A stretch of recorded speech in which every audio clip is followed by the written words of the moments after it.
یہ غار ہرا ہے جہاں پہ اللہ کے نبی اکثر یہاں پہ تشریف لاتے، تین تین چار چار ماہ یہاں پہ آپ عبادت الہی میں مشغول رہتے اور تنہائی میں اللہ تعالیٰ کی عبادت کرتے، اور یہیں پہ اسلام کی جو ابتدائی آیات ہیں جو تعلیم کے حوالے سے ہیں وہ یہاں نازل ہوئیں، اور اس مقام پر ہی جبریل امین آپ کی خدمت میں حاضر ہوئے تھے۔ بسم اللہ الرحمن الرحیم، السلام علیکم۔ آج ہم غار ہرا میں تشریف لائے ہیں، اور انشاءاللہ میں آپ کو غار ہرا جسے جبل نور بھی کہتے ہیں اس کے حوالے سے آپ کو بتاؤں گا۔ تو یہ لیں جی، اب ہم پہاڑ کی بلندی کی طرف جا رہے ہیں، اور انسان بلندی سے اچھی طرح دیکھ سکتا ہے۔ میں اس پہاڑ کے بارے میں آپ کو بتا دوں کہ اس کی جو اونچائی ہے وہ سطح سمندر سے تقریباً 2500 فٹ ہے، تقریباً 2500 فٹ یہ بلند ہے، اور اس کی تقریباً 750 سیڑھیاں اس کے اوپر جانے کے لیے۔ میں جب 2004 میں فرسٹ ٹائم آیا تھا، جب میں اس پہاڑ پہ چڑھا تھا تو اس وقت یہ سیڑھیاں بالکل بھی نہیں تھیں، نہ یہ سیفٹی گرل تھی، بالکل جیسے پہاڑ کے اوپر چڑھتے ہیں بالکل چٹان بڑے بڑے پہاڑ تھے۔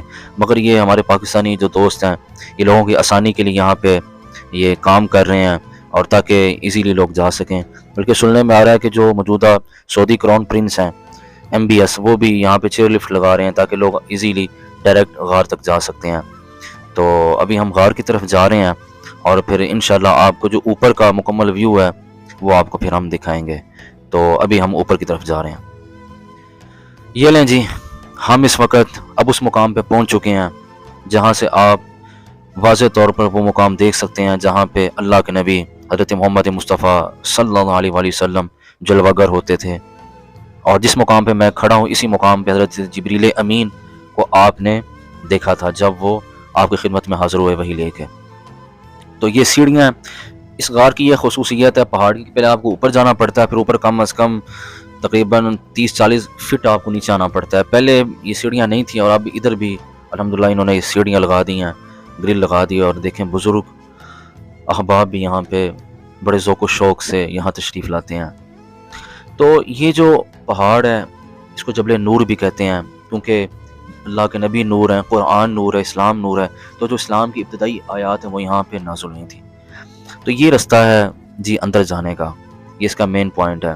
دو رستے ہیں، ایک یہ رستہ ہے اور ایک اوپر سے بھی ایک رستہ ہے۔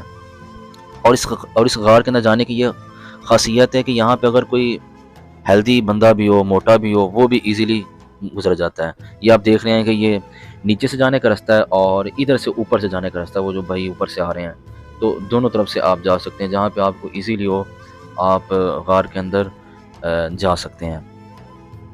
تو یہ آپ دیکھ سکتے ہیں، یہ وہی پتھر ہیں، وہی یہ سنگریزیں ہیں، یہی چٹان ہے کہ اللہ کے نبی نے ان کو چھوا ہوگا، اللہ کے نبی نے ان کو ہاتھ لگایا ہوگا۔ تو یہ میں سمجھتا ہوں کہ ہم سے زیادہ خوش نصیب ہیں کہ یہ تا قیامت یہیں پہ موجود ہیں۔ تو یہ لیں جی، ہم اندر آ گئے ہیں، تو غار کے یعنی دروازے سے اب اندر کی طرف آ گئے ہیں۔ تو یہ آپ دیکھ سکتے ہیں یہاں پہ کافی لوگ کھڑے ہیں، تو ظاہر لوگ صبح سے آتے ہیں اور اپنی اپنی باری کا انتظار کر رہے ہیں کہ ہمیں بھی وہ جگہ پہ نفل کرنے کی سعادت ملے جہاں پہ اللہ کے نبی کے قدم لگے ہیں، جہاں پہ اللہ کے نبی جلوہ گر ہوتے تھے، جہاں پہ اللہ کے نبی بیٹھتے تھے، اور ہم بھی اس مقام کو دیکھ سکیں، اس مقام کی زیارت کر سکیں۔ تو جب اللہ کے نبی یعنی اعلان نبوت سے قبل آپ اکثر اوقات یہاں پہ تشریف لے آتے، تھوڑا سا ستو، شکر، کھجوریں آپ اپنے ساتھ لاتے، پانی لے آتے، اور یہیں پہ آپ اللہ کی عبادت کرتے، کیونکہ تنہائی میں جو عبادت کا مزہ ہے وہ اپنا ہی ہے۔ اور آپ یاد الہی میں یہاں مشغول رہتے، اعتکاف کرتے، 3-3 4-4 ماہ، بلکہ 6-6 ماہ بھی آپ یہاں پہ گزار دیتے۔ پھر سیدہ خدیجہ الکبریٰ سلام اللہ علیہا وہ آپ کی خدمت اقدس میں پھر تشریف لاتی۔